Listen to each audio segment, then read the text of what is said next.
नमस्कार, NDTV India पर स्वागत है आपका। मैं हूं ताबिश हुसैन। ऑटो एक्सपो से हमारी इस खास पेशकश इंडिया ऑटो स्पेशल में आपका स्वागत है। आज ऑटो एक्सपो का दूसरा दिन रहा और दूसरे दिन की हाईलाइट रही मारुति सुजुकी की दो नई एसयूवी, जिसमें से एक ये फ्रॉन्क्स एसयूवी है और दूसरी है मारुति सुजुकी जिम्नी, जिसका इंतजार काफी वक्त से किया जा रहा था। तो इन दोनों एसयूवीज को कब लॉन्च किया जाएगा, क्या है इनकी खासियतें, कैसी ये गाड़ियां दिखती हैं, इस रिपोर्ट में आप देखिए।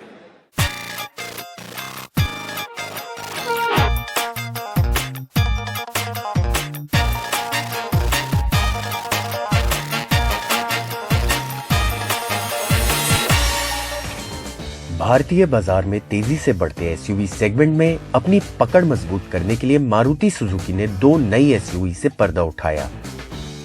ये दो गाड़ियां हैं जिम्नी और बिल्कुल नई एसयूवी फ्रॉन्क्स।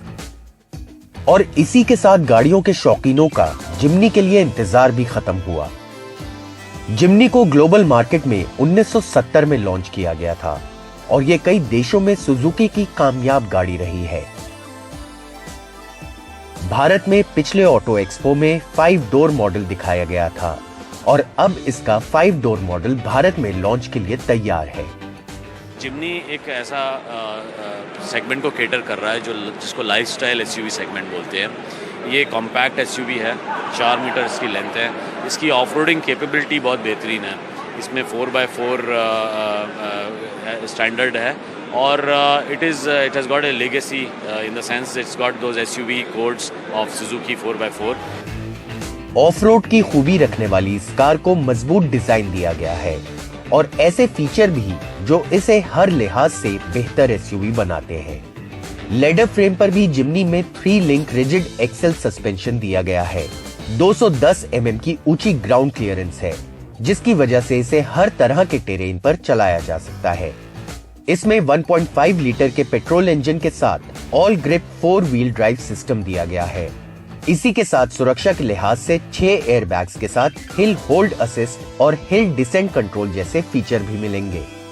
हमारी इंडस्ट्री में सिर्फ एक गाड़ी है इस कैटेगरी में और मुझे लगता है कि जिम्नी के उतरने के बाद ये कैटेगरी और बड़ी होगी और इसीलिए हमने जिम्नी को उतारा और हमें उम्मीद है कि हम बहुत अच्छे वॉल्यूम्स मिलेंगे। इसी के साथ आपको दिखाते हैं मारुति सुजुकी की बिल्कुल नई कॉम्पैक्ट एसयूवी फ्रॉन्क्स। आकर्षक दिखने वाली इस एसयूवी के साथ मारुति सुजुकी की कोशिश युवा कार खरीदारों को आकर्षित करने की है। स्पोर्टी दिखने वाली फ्रॉन्क्स में बड़ा बोनट, मस्कुलर फेंडर्स और साइड बॉडी क्लैडिंग दी गई है। फ्रॉन्क्स में एक और कैटेगरी है जो शायद इस इंडस्ट्री के लिए एक नई कैटेगरी है। वो उस टाइप के कस्टमर को केटर करता है जिसके लिए कोई अभी व्हीकल अवेलेबल नहीं है इस कैटेगरी में। तो कौन है ये कस्टमर? ये कस्टमर एक अर्बन, यंग और टेक्नोलॉजी सेवी कस्टमर है, जो कि एग्जिस्टिंग जो गाड़ियां हैं उससे थोड़ा हट के गाड़ी चाहता है, चाहे वो फीचर्स हों, चाहे वो शेप हो। और यही वजह है कि फ्रॉन्क्स हमने मार्केट में उतारी है, जो उन कंज्यूमर के लिए है जो एक थोड़ी अभी जो नॉर्मल गाड़ियां हैं उससे थोड़ा मुख्तलिफ गाड़ी चाहिए। डार्क थीम में इंटीरियर भी आकर्षक है और कंफर्ट के लिए heads up display, 360 degree camera, wireless charger के साथ बड़ा इंफोटेनमेंट सिस्टम भी दिया गया है। इसी के साथ ही फ्रॉन्क्स में 2 इंजन ऑप्शंस दिए गए हैं।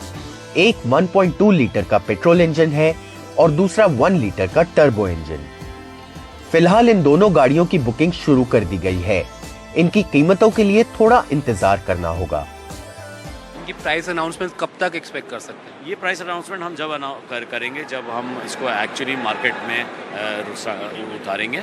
आज से इसकी बुकिंग चालू है और ये उम्मीद है कि करीब 2.5 महीने के आसपास जो है हम इसको मार्केट में उतारेंगे। मारुति सुजुकी की कोशिश ऑटोमोबाइल बाजार में 50% हिस्सेदारी दोबारा हासिल करने की है और उसके लिए जरूरी है कि एसयूवी सेगमेंट में पकड़ हो।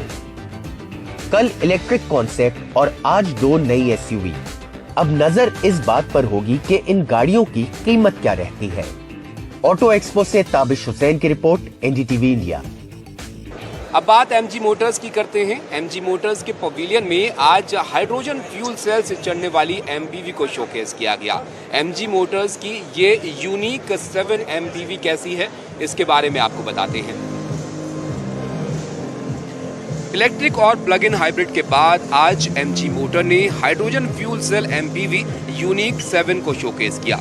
हाइड्रोजन को भविष्य का ईंधन कहा जाता है, इसलिए हाइड्रोजन से चलने वाली गाड़ियां भी चर्चा में रहती हैं। MG की इस MPV में 6.4 किलोग्राम का हाइड्रोजन सिलेंडर है, जिसे कम वक्त में रिफिल किया जा सकता है। इस गाड़ी की रेंज 605 किलोमीटर है। हाइड्रोजन से चलने वाली गाड़ी में कार्बन एमिशन नहीं होता है, इसलिए ऑटो इंडस्ट्री की नज़र इस तरह की गाड़ियों पर है, जिसे भारत में शायद थोड़े वक्त में आप चलता हुआ देखें। लेकिन फिलहाल जो गाड़ी यहाँ पर ऑटो एक्सपो में शोकेस की गई है MG की ये यूनिक 7, इसको शायद भारत में लॉन्च होने में थोड़ा वक्त लग सकता है। भारत सरकार का भी फोकस हाइड्रोजन के उत्पादन को बढ़ाने को लेकर है, इसलिए अगर इस तरह की गाड़ियां भारत में लॉन्च की जाएं तो ये देखना काफी दिलचस्प होगा, लेकिन थोड़ा वक्त इसके लिए शायद हमें इंतजार करना पड़ सकता है। MG मोटर्स की हाइड्रोजन गाड़ियों को लेकर या फिर भारतीय बाजार को लेकर कैसी तैयारियां हैं, इस पर हमने बात की राजीव छाबा से, जो कि MD और प्रेसिडेंट हैं MG मोटर्स इंडिया के। ऑटो एक्सपो का आज दूसरा दिन है। MG मोटर्स के पवेलियन में हम हैं। MG ने EV प्लग इन हाइब्रिड के बाद आज इस hydrogen fuel cell MPV unique 7 को यहाँ पर शोकेस किया है। Rajeev Chaba MD and president MG motors India हमारे साथ हैं। राजीव जी, बहुत स्वागत है आपका। Thank you. आप काफ़ी इनोवेशंस इस बार ऑटो एक्सपो में दिखा रहे हैं। ये जो MPV है हाइड्रोजन फ्यूल सेल है और हाइड्रोजन की चर्चा भारत में काफ़ी है, ज़रा इसके बारे में आप बताइए। तो जैसा आपने बोला, हमने कल प्लग इन हाइब्रिड्स और इलेक्ट्रिक व्हीकल्स को अपनी टेक्नोलॉजी को शोकेस किया था। Depending on the consumer response we can think of launching those cars here, and बाकी इकोसिस्टम को देखते हुए तो आज हमने हाइड्रोजन फ्यूल सेल को शोकेस कर रहे हैं हम। एंड जैसे कि आप लोगों ने देखा है, गाड़ी प्रोडक्शन स्टेज में है, चल के आई है, ड्राइव करके आई है। It's not a concept, so that's the first point I want to make it. So जो फ्यूल सेल इसमें है, already we have started commercialising that, and उसको हम सेल कर रहे हैं। ऑब्वियसली कॉस्ट इस पॉइंट पे काफ़ी ज़्यादा है, क्योंकि जैसे EV की तरह हम EV में बैटरीज की कॉस्ट को कम करने की कोशिश चल रही है, और उससे EV धीरे धीरे कमर्शलाइज काफ़ी होती जा रही है। यही चीज़ हाइड्रोजन में फ्यू ईयर्स में होनी चाहिए। तो हम इस रेस में भी हैं, और I would like to believe जो हमारे 3rd जनरेशन फ्यूल सेल है, हमने 2001 में काम स्टार्ट किया था, तो जो 3rd जनरेशन ये फ्यूल सेल है इस क्वाइट कम्पेटिटिव है, it's probably one of the best in the world at this point of time. और इसकी 4th जनरेशन भी हम लॉन्च करने जा रहे हैं वेरी सून। तो इंडिया में ये कवर कैसे आएगा अभी टाइम बताएगा, depends on lots of infrastructure and policies, but we have the technology available, and as and when we are ready as a country we would be able to bring it here. तो अब hydrogen fuel आप कह सकते हैं कि next level electric गाड़ी आप इसको कहिए, और हाइड्रोजन की तो हम चर्चा इतना देख रहे हैं, तो क्या ये पहली गाड़ी होगी आपकी हाइड्रोजन में इंडिया में? जब भी आप इसको प्लान करेंगे, जाहिर है आप इवेल्युएट कर रहे हैं कि इंडियन मार्केट में किस चीज़ की ज़रूरत है, या इसके अलावा और भी आपके प्लान्स में है? तो एक्चुअली जो फ्यूल सेल है उसके एप्लीकेशंस काफ़ी हैं। फोकलिफ्ट में जाता है, वैन्स में है, इवन पैसेंजर व्हीकल्स में है, ट्रक्स में है, बसेस में, तो काफ़ी इसके एप्लीकेशंस हैं। And we are looking at the whole ecosystem of hydrogen in our country, because as you said government जो है काफ़ी पुश कर रही है हाइड्रोजन ग्रीन हाइड्रोजन को भी। तो उस ग्रीन हाइड्रोजन की जब अवेलेबिलिटी होगी, उसके एप्लीकेशंस कहाँ किस ट्रांसपोर्ट सेगमेंट में लग सकते हैं, ये हम इवेल्युएट करने की कोशिश करेंगे। पैसेंजर व्हीकल में this can be one of the first vehicles, yes. Electric गाड़ियां तो इस बार के ऑटो एक्सपो में आपने काफ़ी सारी देखी, बहुत जल्द उसमें से कई सारी गाड़ियां आप लॉन्च होते हुए भी देखेंगे। लेकिन पेट्रोल के विकल्प के तौर पर सबसे पहले जो लोगों के जहन में नाम आता है वो है CNG का। CNG के काफ़ी सारे ऑप्शंस हमारे भारतीय बाजार में मौजूद हैं, लेकिन ये ऑप्शंस आने वाले वक्त में और ज़्यादा बढ़ने वाले हैं। तो कौन सी वो गाड़ियाँ हैं जो बहुत जल्द आप CNG अवतार में लॉन्च होते हुए देखेंगे, इस रिपोर्ट में देखेंगे। टाटा मोटर्स की कोशिश अपनी गाड़ियों में सभी विकल्प देने की है। इलेक्ट्रिक पेट्रोल के साथ तैयारी CNG को लेकर भी है। टाटा मोटर के पवेलियन में अल्ट्रॉज और पंच के CNG वेरिएंट को पेश किया गया। इन दोनों गाड़ियों में खास बात यह है कि CNG के बावजूद बूट स्पेस या डिक्की की जगह में कमी नहीं आएगी। सीएनजी कारों में एक सिलेंडर होता है, लेकिन इन गाड़ियों में ट्विन सिलेंडर टेक्नोलॉजी दी गई है, और वो भी बड़े बूट स्पेस के साथ। एक कार के सामने आज हम खड़े हैं जिसको कि पंच ट्विन सिलेंडर सीएनजी कहा जाता है, और बगल में एक और एल्ट्रॉस ट्विन सिलेंडर सीएनजी है। तो सीएनजी गाड़ियों में जैसा कि आप जानते हैं, कोई भी गाड़ी आप देखिए पीछे से उठा के तो बहुत बड़ा सा सिलेंडर अंदर दिखता है और लगेज स्पेस करीबन 0 हो जाती है। तो उस वजह से बहुत सारे प्राइवेट यूज़र्स सीएनजी को प्रेफर नहीं कर पाते हैं। तो हम लोग ने इस बात को चेंज करना चाहा है, और इस बार जब हमने ट्विन सिलेंडर सीएनजी इसमें बिठाया है, उसके साथ में स्पेयर व्हील को गाड़ी के नीचे से लगाया है। तो स्पेयर व्हील डिलीट नहीं हुआ है, गाड़ी के नीचे है, और जिस जगह नॉर्मली स्पेयर व्हील रहता है उस जगह 2 सिलेंडर बिठा गए हैं, और उससे सीएनजी की कैपेसिटी बिल्कुल कम नहीं होती है। टाटा पंच और एल्ट्रॉस सीएनजी को जल्द लॉन्च किया जा सकता है, हालांकि इसके लिए पेट्रोल मॉडल से कीमत थोड़ी ज्यादा हो सकती है। बहुत जल्दी ही इसी साल में 23 साल में ही इस गाड़ी को लॉन्च किया जाएगा, करीबन सेकेंड हाफ में। इसके साथ एक और सीएनजी गाड़ी जो आपको बहुत ही जल्द लॉन्च होती दिखेगी वो है मारुति। सुजुकी के पास सबसे ज्यादा सीएनजी गाड़ियां हैं, और इसमें और इजाफा करने के लिए ब्रेजा भी तैयार है। सीएनजी वेरिएंट के लुक में कोई बदलाव नहीं किया गया है, हालांकि सिलेंडर की वजह से बूट स्पेस थोड़ा कम हो सकता है। ब्रेजा सीएनजी हम कुछ दिनों में उतारेंगे। अभी हमने उसका फैसला नहीं किया कि कब उतारेंगे। मारुति सुजुकी की बाकी सीएनजी गाड़ियों से अंदाजा लगाएं तो ब्रेजा सीएनजी की कीमत पेट्रोल से करीब 90,000 ज्यादा हो सकती है।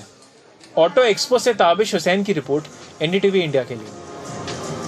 ऑटो इंडिया स्पेशल में यहाँ रुकेंगे एक ब्रेक के लिए। ब्रेक के बाद आपको दिखाएंगे एक ऐसा इलेक्ट्रिक स्कूटर जिसमें ऑटो बैलेंसिंग का फीचर दिया गया है।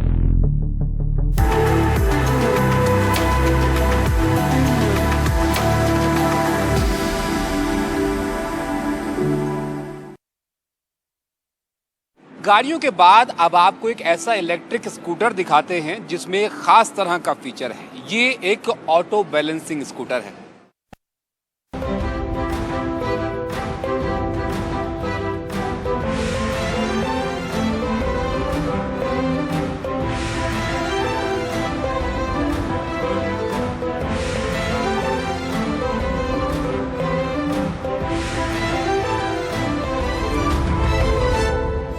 बहुत सारी इलेक्ट्रिक गाड़ियों के बीच इस बार के ऑटो एक्सपो में एक ऐसा इलेक्ट्रिक स्कूटर भी है जो सबका ध्यान खींच रहा है। Mumbai based startup liger mobility ने इस स्कूटर को तैयार किया है, और इसकी खास बात यह है कि ये बिना स्टैंड के टिका रहता है। ये एक सेल्फ बैलेंसिंग स्कूटर है। So Liger Mobility Mumbai based company है। It has been in business for the last 5 years. हम लोग मुंबई और औरंगाबाद में हमारा प्रेजेंस है। ये आइडिया हमें आया 2 व्हीलर्स। हम बचपन से 2 व्हीलर्स वाली सिटीज़ में रहे, मतलब छोटी सिटीज़ में रहे जहाँ काफ़ी 2 व्हीलर्स यूज़ होते हैं। हमारे पेरेंट्स ऑल्सो 2 व्हीलर्स काफ़ी यूज़ करते थे। So that is where the idea came from, and वहाँ से हमने फिर एक डिफरेंशिएटेड प्रोडक्ट 2 व्हीलर्स के लिए बनाना चाहा। तो हमें ऑटो बैलेंसिंग एक प्रॉब्लम लगा जो लोगों को स्टार्ट ट्रैफिक में काफ़ी हेल्प करेगा, and at the same time वो भी हेल्प करेगा कि लोग लर्न कर पाएँ आसानी से। ये एक इलेक्ट्रिक स्कूटर है जो एक बार चार्ज करने पर 60 किलोमीटर तक चल सकता है और 65 किलोमीटर की अधिकतम रफ्तार पकड़ सकता है। इसमें नॉर्मल और लर्नर मोड है, जिससे जो लोग स्कूटर चलाना सीख रहे हैं उन्हें भी आसानी हो।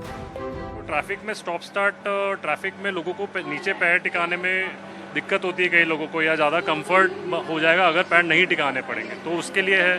फिर जिनकी हाइट कम है, जो नई गाड़ी सीख रहे हैं, उनको एक सेफ तरीके से कैसे गाड़ी सीख सकते हैं, उनके लिए रेलेवेंट है। जो सीनियर सिटीजन्स है, लेट्स से जिनके पैर में या नी में दिक्कत है, तो उनके लिए रेलेवेंट, क्योंकि बहुत ज़्यादा कंफर्ट आपको बढ़ जाएगा इस चीज़ से। लाइगर मोबिलिटी के इस ऑटो बैलेंसिंग स्कूटर लाइगर की कीमत 90,000 रुपए के करीब होगी, और इस साल के मध्य में इसके ऑर्डर लिए जाएंगे और दिवाली तक डिलीवरी की शुरुआत करने की योजना है। ऑटो एक्सपो से ताबिश हुसैन की रिपोर्ट, एनडीटीवी इंडिया। कार और आर्ट से मिलकर बने कार्टिस्ट अब आपको लिए चलते हैं, जहां पर हमें बीते जमाने की रीस्टोर की गई खूबसूरत गाड़ियां भी दिखी और बीते जमाने की गाड़ियों के कल पुर्जों से तैयार की गई खूबसूरत आर्ट भी।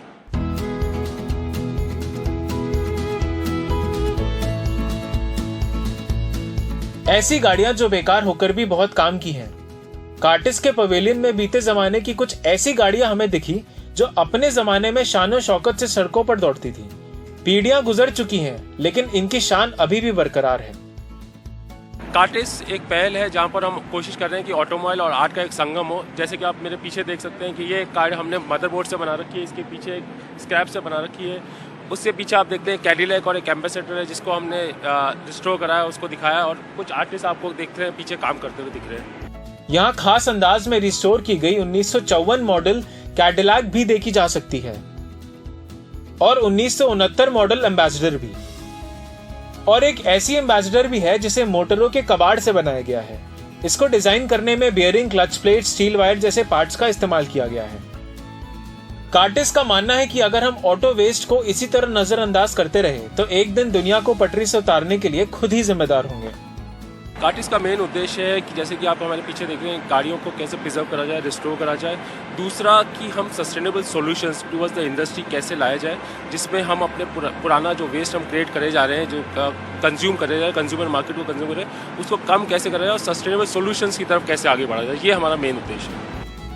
अगर वेस्ट के इस्तेमाल से कलाकारों का हुनर भी दिख जाए और गाड़ियों का इस्तेमाल भी हो जाए तो कबाड़ अच्छा है। ऑटो एक्सपो से ताबिश हुसैन की रिपोर्ट, एनडीटीवी इंडिया के लिए। तो इस बार के ऑटो एक्सपो में इस तरह की बेहद खूबसूरत कारें भी देखने को मिल रही हैं, साथ ही वो गाड़ियां भी जो बहुत जल्द आप लॉन्च होती हुई देखेंगे। इलेक्ट्रिक गाड़ियां हों, प्लग इन हाइब्रिड हों या फिर हाइड्रोजन फ्यूल सेल कार्स, सब कुछ यहां पर इस बार शोकेस किया गया है। तो ये था ऑटो एक्सपो के दूसरे दिन का हाल ऑटो इंडिया स्पेशल में। फिलहाल इतना ही, मुझे दीजिए इजाजत, नमस्कार।